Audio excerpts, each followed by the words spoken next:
नमस्कार, मैं हूं अमित पालित। आप सभी का बहुत बहुत स्वागत है। आप देख रहे हैं पॉल्यूशन का सॉल्यूशन। अभी तक हम पॉल्यूशन को देसी या क्यों कहे कि भारतीय लेंस से ही देख रहे थे, लेकिन अब जरा हम अपने लेंस को बदलते हैं। अब जरा हम विदेशी लेंस से इस पॉल्यूशन के सॉल्यूशन को समझने की कोशिश करते हैं, क्योंकि भारत में जो ये समस्या है वो पूरे दुनिया के देशों में भी देखी गई, और जब वहां पर इस तरह की समस्या आई तो उन्होंने किस तरह से इसका हल निकालना, यही जानने के लिए आज मेरे साथ बहुत ही दो खास मेहमान हैं। हमारे साथ यूमी ओनिशी हैं। ये जापानी नागरिक हैं, भारत में 20 साल से रह रही हैं और दुनिया के कई देशों में जा चुकी हैं। साथ ही हमारे साथ पंकज श्रीवास्तव जी हैं, चीफ एडिटर हैं चाइना रेडियो इंटरनेशनल के। आप तो चीन से घूमकर भी आए हैं, तो सबसे पहली चीज तो अभी मेरे जहन में आ रही है ना, क्योंकि अपने चाइना का जैसे जिक्र आता है, कंपेयर करते हैं हमेशा, चीन ने कर लिया, चीन ने कर लिया, हम नहीं कर पा रहे, हम नहीं कर पा रहे। 2013 में चीन ने कदम उठाया कि अब हमें एयर पॉल्यूशन को बीजिंग से खत्म करना है। एक दशक के अंदर वहां पर जो AQI है, बताते हैं कि 600 या 700 से सीधा 100 से नीचे चला गया। पंकज जी, कैसे हो गया ये? धन्यवाद मुझे यहाँ बुलाने के लिए और अपनी बात रखने के लिए। मैं पहले चीन में काम करता था, अब नहीं करता हूँ। चलिए ठीक है। वहां पर वैसे भी मौसम आमतौर पर साफ रहता है, लेकिन साल के कुछ महीने होते हैं जब प्रदूषण बहुत ज्यादा बढ़ जाता है। तो 2013 में ही जनवरी के महीने में शायद, जहां तक मुझे ध्यान आता है, इतना ज्यादा प्रदूषण था जो पार्टिकुलेट 2.5 है, वो कई बार आंखों से आपको दिखेंगे नहीं, लेकिन सांस लेते समय गले में हमें महसूस होते थे। तो वो समय मैंने देखा है वहां पर, और एक दिन इतना ज्यादा पॉल्यूशन हो गया था वहां पर कि चाइना में क्या है कि जो चाइनीज मेट्रोलॉजिकल डिपार्टमेंट है, जो आपका AQI भी देता है, उसमें क्या था, 500 से ज्यादा नहीं दिखा रहा था AQI। लेकिन वहां US का जो एम्बेसी है, उनका अपना एक सिस्टम चलता है, उसका भी सॉफ्टवेयर हमारे फोन में रहता था, तो वो 1000 से ऊपर दिखा रहा था। और वाकई उस समय आसमान थोड़ा धुंधला मटमैला सा दिख भी रहा था, और अगर आप दूर देखें तो एक बड़ा सा एनवेलप डस्ट का और वो सब दिख रहा था, धुएं का। और रात को भी जब मैं सो रहा था, 2-3 दिन ऐसा हुआ, रात को सोते समय मुझे मास्क लगा के सोना पड़ा, क्योंकि सांस लेते समय यहाँ गले में महसूस हो रहा था वो कि कुछ डस्ट जा रही है। तो उसके बाद उन्होंने तुरंत जो कदम उठाया, जो कि हमारे डेमोक्रेसी में फ्रैंकली वो पॉसिबल नहीं है। वहां पर एक सरकार है, एक सिस्टम है, वही लोग काम करते हैं। तो उन्होंने क्या किया, जो वहां पर आम घरों में क्या होता है, जो नॉर्दर्न चाइना में हीटिंग सिस्टम जो है, वो गर्म पानी के जो वो है ना, कॉइल्स लगा रखे हैं। तो पानी गर्म अलग अलग सेंटर्स में होते हैं, जिसे कोयले से जलाते हैं वो। तो उन्होंने कोयले से एकदम बंद कर दिया, LP लगा दिया, LP गैस सिस्टम लगा दिया, ठीक है। और फिर धीरे धीरे पूरा सिस्टम LP गैस से कर दिया और फिर इलेक्ट्रिसिटी से कर दिया। ये दो चीजें उन्होंने तुरंत किया, और जितने कंस्ट्रक्शन थे, कंस्ट्रक्शन साइट्स थे, वो सब रोक दिया। और जितने इंडस्ट्रीज थी बीजिंग में, पॉल्यूशन मेकिंग इंडस्ट्रीज और जो नॉन पॉल्यूटिंग इंडस्ट्रीज थी, उन्हें साथ के खबई प्रोविंस में भेज दिया कि भाई आप यहां बंद करिए। और रातों रात हुआ ये काम, क्योंकि उस समय जब बीजिंग में पॉल्यूशन बढ़ रहा था, जितने भी इंटरनेशनल मीडिया हैं, सबके फ्रंट पेज पटे पड़े थे कि बीजिंग रहने लायक नहीं रहा। और वर्ल्ड की उस समय फैक्ट्री थी चाइना, आज भी है, लेकिन उसकी वजह से क्या हुआ कि उनको नेगेटिव प्रभाव पड़ रहा था, और वेस्टर्न पावर्स जो उनके ऊपर ढेर सारे सैंक्शंस लगाने की तैयारी में थे। तो इससे बचने के लिए चीन ने क्या किया, तुरंत के तुरंत सारे कदम उठाए। और उसके बाद तो इतने सारे कदम उठाए इन लोगों ने कि पॉल्यूशन जो है, उन्होंने पॉल्यूशन खत्म हुआ, और उन्होंने डिक्लेयर किया कि हम आपको 365 दिन में से 256 दिन नीले आसमान वाले देंगे। और जब हमने बाद में काउंट किया उसे, क्योंकि मैं खुद भी वहां के सरकारी रेडियो में काम कर रहा था, वो 300 से ज्यादा दिन निकले जब नीले आसमान वाले दिन हम देखते थे। जिस दिन हम नीला आसमान नहीं देख पाते थे, वो दिन थे बर्फबारी वाले दिन, और गर्मियों में जब बारिश होती है वो। और इसके साथ भी उन्होंने बहुत सारे काम बैटरी के जो व्हीकल्स हैं, EVs हैं, उसमें भी बहुत सारे काम किए। और जितने आप आज यहाँ EVs देख रहे हैं दिल्ली की सड़कों पर दौड़ते हुए, इससे कहीं कहीं ज्यादा 2017-18 में हमने वहां बीजिंग में रातों रात देखे कि EVs आ रहे हैं। तो उन्होंने बहुत सारे स्टेप्स उठाए थे, जैसे एक परिवार में एक ही आदमी गाड़ी खरीद सकता है, और गाड़ी खरीदने से पहले आपको लाइसेंस लेना होता है। वो लाइसेंस होता है नंबर प्लेट का, वो मिलना बहुत मुश्किल होता है। कई बार लोग अपनी पुरानी गाड़ियां बेचते हैं, वो नंबर उठा करके, वो नंबर प्लेट उठा के सरकारी ऑफिस में रजिस्ट्री कराते हैं कि अब हम नई गाड़ी ले रहे हैं, पुरानी फेज आउट कर रहे हैं, तब वही नंबर आप अपनी नई गाड़ी में लगाते हैं। अगर आपके पास गाड़ी है और आपकी पत्नी भी गाड़ी खरीदना चाह रही तो पॉसिबल नहीं है। तो ये स्टेप्स आप डेमोक्रेसी में नहीं कर सकते, उन्होंने किया। उसके साथ मेरा निजी अनुभव जो मैं बता रहा हूं आपको, मैं मेरे घर के पीछे शीजिंगशान डिस्ट्रिक्ट में मैं वहां रहता था, और पीछे लाओशन पहाड़ी थे, उस पहाड़ी को बहुत सुंदर जॉगिंग पार्क बना रखा था उन्होंने, पिकनिक पार्क भी बना रखा था। तो वहां मैं अक्सर दौड़ने जाता था। एक बार ऐसा फ्राइडे सैटरडे संडे मैं नहीं गया दौड़ने, क्योंकि छुट्टी थी, मैं भी थोड़ा आलस में आ गया। अगले दिन जब मैं जा रहा हूं, मतलब मंडे को जब मैं सुबह दौड़ने जा रहा हूं वहां, तो मेन गेट के पास रोड के दोनों तरफ 21-22 वो जो चार्जिंग स्टेशन हैं वो लगा दिए उन्होंने, और बिना शोर शराबे किया ऐसा किया। कोई उद्घाटन नहीं हुआ, कोई मतलब नेता नहीं आया, किसी ने रिबन नहीं काटा, अपने आप काम कर दिया। मेरे घर से मात्र 200 मीटर की दूरी पर एक बस डिपो था। मात्र 6 महीने के अंदर पूरा का पूरा बस डिपो उन्होंने ईवी चार्जिंग बस डिपो बना दिया, और पूरा फ्लीट जो वहां पर बसों का पहले डीजल से चलती थी बसें, वो पूरा का पूरा जो फ्लीट था वो बैटरी चार्जिंग वाला लगा दिया इन्होंने। इस तरह के बहुत सारे कदम उठाए इन्होंने। बहुत सारे कदम आपने बताए। अब इसको हम थोड़ा समझने की कोशिश करेंगे धीरे धीरे आगे सेशन में, क्योंकि हमारे साथ यूमी भी है। Yumi, when your country face that severe kind of air pollution, जब उन्होंने बहुत सीवियर पॉल्यूशन को देखा, मैं जापान की बात कर रहा हूँ, या फिर आप किसी और शहर का भी उदाहरण दे सकती हैं जहां पर आप गई हो, how they have tackled it, first thing what they have taken, the first step, क्या कदम उठाया? Well, thank you. And first of all, मुझे को invite करने के लिए धन्यवाद. And let me just answer your question about how Japan has tackled the air pollution. Well, as far as I have been, born and grown up in Japan, we have not seen such a bad air pollution like what we have been, you're lucky. experiencing in Delhi. So maybe the situation is a little different. But yes, even the clean country like Japan has had bad phase. It has kind of rebuilt the nation after the World War II, and a lot of industrial development happened. And how some of the cities, especially the industrial cities in Japan, tackle this problem with the air pollution is, I think they had a strong partnership between the administrator, a political system, and also the citizens. You have certain enforcement of rules and regulations, but that has to go in hand with the effort of people. And I think that's what some of the region in Japan were able to do, and kind of reduce the air pollution in a big way. आप कह रही हैं कि Japan में जो लोग हैं वो भी बहुत डिसिप्लिन के साथ अपनी जिंदगी को जीते हैं और उसके हिसाब से चॉइसेस भी करते हैं। आपको लगता है कि ये जो तरीका है, इसके जरिए भारत में, या हम दिल्ली की बात करते हैं, दिल्ली में आप रह रहे इतने सालों से, ये मुमकिन हो पाएगा? Lifestyle choices, discipline? हिंदी में बताइए जितना। ये थोड़ा सा मुश्किल है, लेकिन कर सकता है। I think, and it's also very important that the government and people work in tandem, in partnership, trying to reach the same goal together. And yes, that's very difficult, but I think that's very, very necessary. Pankaj ji, क्योंकि चीन में एक सत्ता है, वहां से जो आदेश आएगा उसको मानना पड़ेगा जी। वहां पर पब्लिक ने किस तरह से रिएक्ट किया जब ये कदम उठाए गए? भारत में देखिए कि हाल ही में जब फेज आउट की बात आई थी ना, कि ये गाड़ियां फेज आउट हो जाएंगी, 15 साल हो गए, 10 साल हो गए, डीजल गाड़ी और पेट्रोल गाड़ी को लेकर जो भी नियम आए, उसको फिर वापस लेना पड़ा जी। क्या ये चीन में किस तरह से इसको किया गया, और भारत में क्या ये हो सकता है? आपने बहुत अच्छा सवाल उठाया कि जनता का जो वो है, आप उस देश की जनता के बारे में बात कर रहे हैं। अभी भारत को लेकर के मैं कह रहा हूं, जिस देश के लोग रेड लाइट पर गाड़ी रोकना है नहीं रोकना उन्हें वो ही नहीं पता है, जिब्रा लाइन के पीछे गाड़ी खड़ी करना चाहिए वो भी नहीं पता, जिससे पैदल चलने वाले लोग रोड क्रॉस कर सकें। अगर आप दिल्ली से 50-60 किलोमीटर दूर उत्तर प्रदेश या हरियाणा में निकल जाइए, लोगों को ये नहीं मालूम है लेफ्ट हैंड ड्राइव करना है या राइट हैंड ड्राइव करना है। गाड़ी और साइकिल दोनों के बारे में बोल रहा हूं मैं।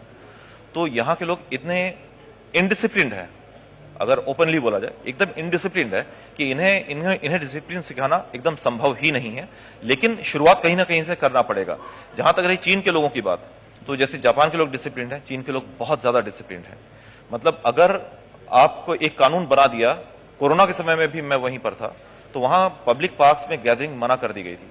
वहां पर पब्लिक पार्क्स के बाहर गेट पर वो बड़े बड़े जो टिन के शेड्स हैं वो लगा दिए गए थे और गेट लॉक कर दिया गया था। मजाल है जो एक आदमी ने भी वो बाउंड्री पार करके झूला झूलने की कोशिश की हो या एक्सरसाइज करने की कोशिश, कोई नहीं करता। वो लोग मतलब अगर कानून बन गया है, लोगों की जानकारी में है कानून है, तो मानते हैं। ये चीज है वहां पर। हमारे यहां वो चीज बिल्कुल नहीं है, इसलिए सरकार के लिए ये बहुत बड़ा सरदर्द रहेगा कि कोई भी कानून अगर बनता है। आपको याद होगा कुछ समय पहले वो गाड़ियों पर चालान 20,000 रुपया 30,000 रुपया हो रहा था, तो लोगों ने अपनी गाड़ियां प्रोटेस्ट में आके जलाना शुरू कर दिया कि 16,000 की बाइक है, 20,000 आप चालान लगा रहे हैं, हम कैसे देंगे चालान। तो वो उन्होंने सड़क पर गाड़ी में आग लगा दिया। इससे ज्यादा मतलब इनडिसिप्लिन लोग कहां के होंगे। तो यहां पर पॉसिबल सरकार के लिए बहुत बड़ी सरदर्दी है ऐसा कर पाना, खासकर दिल्ली ही नहीं पूरे भारत के लिए मैं बोल रहा हूं, बहुत मुश्किल है ये। अच्छा, चीन में बड़ी बड़ी चीजें क्या की गई? अब जैसे पिछले 2 दशक की बात करते जो हमने अपने आंखों के सामने देखा दिल्ली में एक स्टूडेंट से इस मंच तक आने तक, कि दिल्ली में बसों को बदलते हुए देखा, सीएनजी बसें देखी। उस वक्त हमें वाकई में महसूस होने लगा कि जलन कम हो गई आंखों में। मेट्रो को हमने देखा, उसके बाद हमने ईवीज को आते हुए देखा, ईवी बसेस हमने देख ली। तो कहीं ना कहीं ये तो महसूस हो रहा है कि कदम उठाए जा रहे हैं, फिर हम लोग लैग कहां कर रहे हैं? जो चीन के, मैं पूछ रहा हूं कि चीन का एग्जाम्पल दीजिए फिर बताइए तो लोग बेहतर समझ पाएंगे, क्योंकि अक्सर हम लोग चीन के साथ ही कंपेयर करते हैं। जी देखिए, चीन में मैंने जो देखा, जितने भी दुपहिया वाहन हैं वो सारे के सारे या तो पैडल वाले हैं, पैडल वाले कम हैं लेकिन बैटरी वाले ज्यादा हैं। ये जो बाइक्स जितनी चल रही हैं वहां, हमारे यहाँ पेट्रोल की बाइक्स चलती हैं, वहां सिर्फ ये बैटरी वाली बाइक्स चलती हैं। और पेट्रोल की बाइक्स अलाउ ही कर रखा है उन्होंने 4था और 5वां रिंग रोड के बाहर। और उसके बाहर भी मैं गया तो वहां भी कई बार मैं जाता रहता था, तो मैंने देखा कि पेट्रोल की बाइक शायद ही कभी दिखती थी। दूसरी चीज, वहां पर आज भी इलेक्ट्रिक बसेस चल रही हैं। जैसे हमारे यहाँ कभी ट्राम चला करती थी जी, बस के ऊपर वो इलेक्ट्रिक सिस्टम लगा रखा है, तारों का जाल ऊपर बिछा रखा है, और वो बसें आज भी वहां चलती हैं। हमारे यहाँ क्यों नहीं चल रही हैं मुझे नहीं समझ में आ रहा। ये काम यहां किया जा सकता है। जितने भी पब्लिक ट्रांसपोर्ट है, अब हमारे यहां हर आदमी ईवी नहीं खरीद सकता है क्योंकि उसका दाम भी महंगा है सब्सिडी के बावजूद।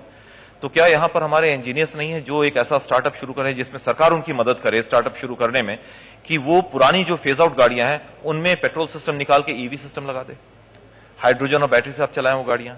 क्यों नहीं कर सकते ये काम हमारे यहां आप? और सबसे बड़ा देखिए, इसमें इल्जाम अगर लगना है तो सरकारी नौकरशाहों पर लगना चाहिए। सरकारी नौकरशाह साल में 4-5 बार या 5-6 बार विदेशी दौरे पर जाते हैं। तो जब भी आप किसी नए देश में जाते हैं घूमने के लिए या ऑफिशियल दौरे पर भी जाते हैं, तो छोटी छोटी चीजें आप अपने दिमाग में दर्ज करते हैं जो वहां के लोग नहीं कर पाते हैं।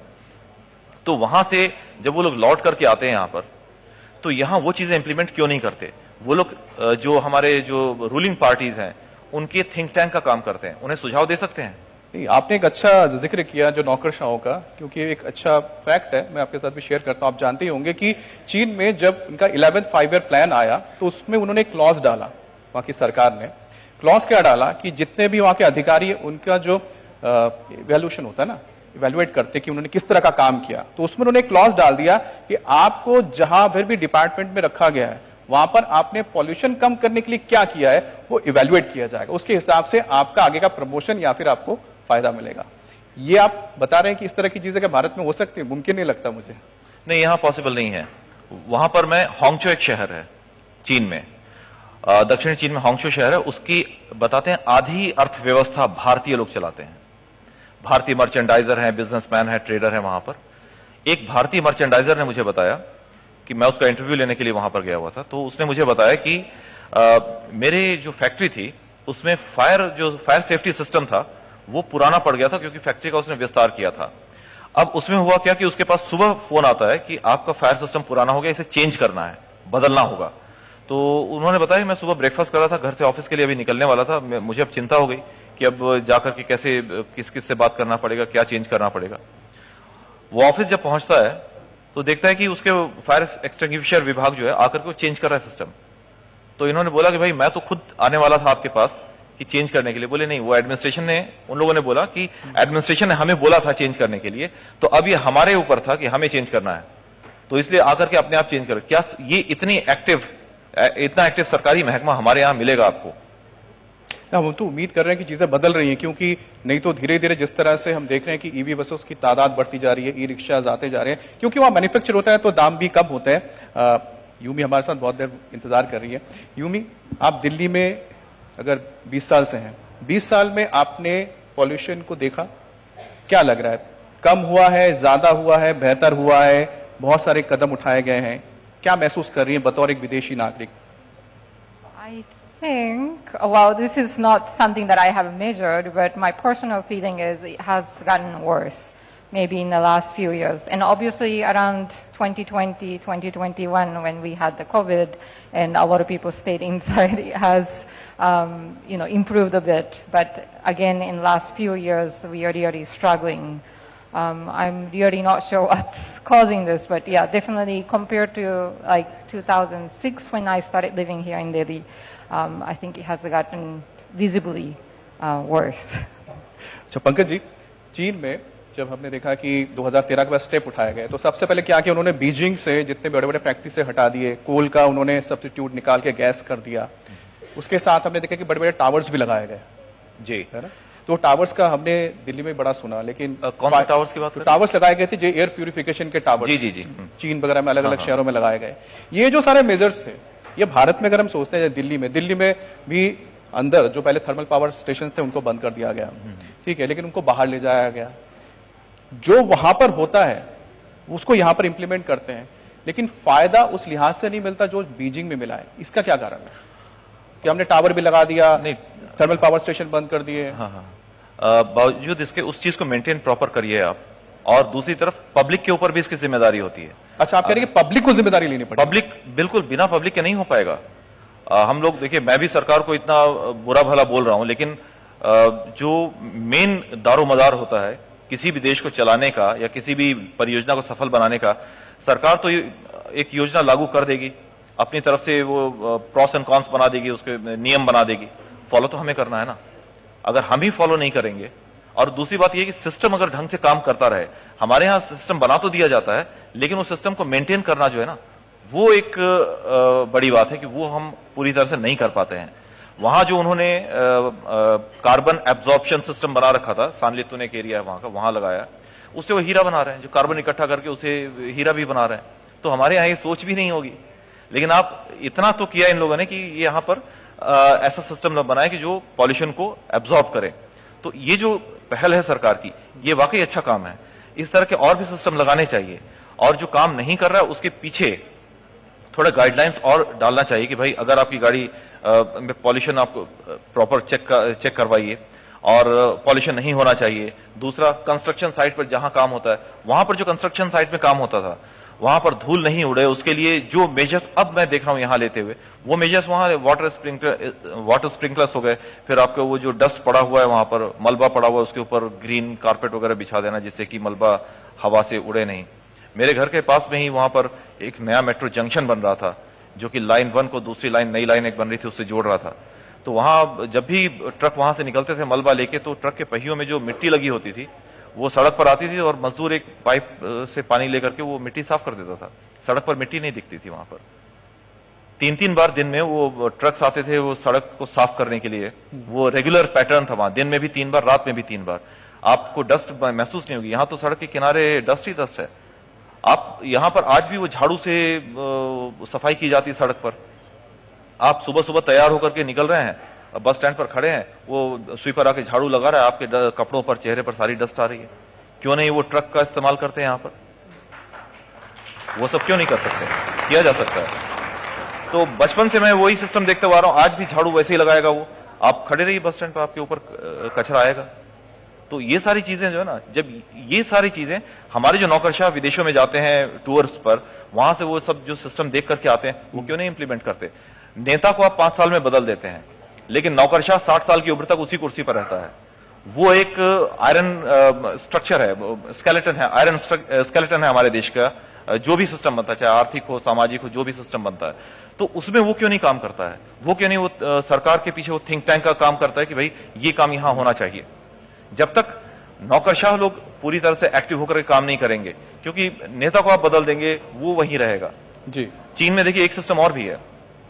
चीन में अभी आप राष्ट्रपति हैं, तो आप आपसे पहले जो राष्ट्रपति थे उनके अधूरे काम को आपको पूरा करना है, और अपनी जो दूरदृष्टि है वो लगाएंगे और अपनी परियोजनाओं को आप लागू करेंगे। आपके बाद ये राष्ट्रपति बनेंगी तो ये आपके अधूरे कामों को पूरा करेंगे और अपनी योजनाएं लागू करेंगी। फिर इनके बाद मेरी बारी आएगी तो आप दोनों के जो अधूरे काम होंगे वो मैं करूंगा, फिर मुझे अपना काम भी करना होगा। यहां तो अभी मतलब अपोजिट पार्टीज हैं, यहां का हाल आप अच्छी तरह जानते हैं। आपकी योजनाओं को मैं बंद करूंगा, मेरी योजनाओं को ये बंद करेंगी, देश आगे बढ़ लिया। फिर ऐसे बढ़ता है क्या? ठीक है, इसमें से आपने मुझे एक पॉइंट तो दिया कि इन्फोर्समेंट बहुत जरूरी है, यानी कि अगर आपको एयर पॉल्यूशन को कंट्रोल करना है, जो नियम कानून है उसको बहुत कड़ाई से लागू करना पड़ेगा। लेकिन साथ में टेक्नोलॉजी, आपको लगता है कि जो दुनिया के पास बेहतरीन एडवांस टेक्नोलॉजी है उसकी भी उतनी ही जरूरत पड़ेगी जितना कि हमें कड़ाई से कोई कानून लागू करना है? तो वो क्या है टेक्नोलॉजी? जी देखिए, जो तकनीक वहां यूज की जा रही हैं पॉल्यूशन को रोकने के लिए, अगर हम पॉल्यूशन की बात कर रहे हैं तो पेड़ जितने लगाए जा रहे हैं वहां पर उतने पेड़ यहां लगाए नहीं जा रहे। पहली बात, वहां पेड़ों की कटाई भी होती है, रोपाई भी होती है, दोनों काम होते हैं। यहां पर तो न्यूज में मैंने ये देखा, छत्तीसगढ़ में राष्ट्रपति जो हमारे एपीजे अब्दुल कलाम थे उन्होंने जो पेड़ लगाया था, फिर न्यूज में ही देखा वो पेड़ सूख भी गया। वहां पर पेड़ों को लगाया जाता है। और बीजिंग में देखिए, मंगोलिया से आने वाली सर्द हवाओं से बचाने के लिए नए नए पेड़ों को क्या किया जाता है कि धान की जो पुआल है, पराली, उसके मोटी मोटी इतनी मोटी मोटी रस्सियां बनाई जाती हैं, वो उनके तनों पर ऊपर तक लपेटा जाता है जिससे कि सर्द हवाएं ना लगे, उससे पेड़ मरे नहीं। ठीक है। और जो बर्फ गिरती है वो पेड़ों के चारों तरफ इकट्ठा किया जाता है जिससे कि गर्मी आएगी तो बर्फ पिघलेगी, पानी बनेगा, वो पेड़ों की सिंचाई होगी उससे। पेड़ों के चारों तरफ 4 बल्लियां लगा करके पेड़ों के चारों तरफ बल्लियों का स्क्वायर बनाया जाता है जिससे पेड़ सीधा खड़ा रहे, टेढ़ा मेढ़ा ना जाए। इतना काम तो इसके लिए कोई टेक्नोलॉजी की जरूरत नहीं होती है, ये आपके नौकरशाह लोग वहां से देख के आके यहां भी इंप्लीमेंट कर सकते हैं। और जो आपने टेक्नोलॉजी की बात की है, टेक्नोलॉजी, ऐसी कोई टेक्नोलॉजी उनके पास नहीं है जो हमारे पास नहीं है। मतलब आप ट्रांसफर भी कर सकते हैं ना टेक्नोलॉजी। पॉल्यूशन को रोकने के लिए क्या टेक्नोलॉजी? ईवी चाहिए आपको, ईवी चाहिए ना।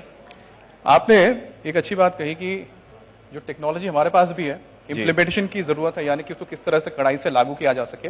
साथ ही आपने जो नौकरशाह है उनको बड़ी चोट पहुंचाई है, क्योंकि चीन का जो आपके ऊपर जो असर हुआ, आपने जो देखा है वहां पर, जैसे कि उन्होंने बताया था कि हर एक नौकरशाह को बता दो अपने अपने इलाके में, अपने अपने डिपार्टमेंट में आपने पोल्यूशन कम करने के लिए क्या किया है, उसके बाद ही आपका आगे प्रमोशन होगा, आपको तरक्की मिलेगी, तो अपने आप चीजें होने लगेगी, जैसे चीन में देखने को मिला था।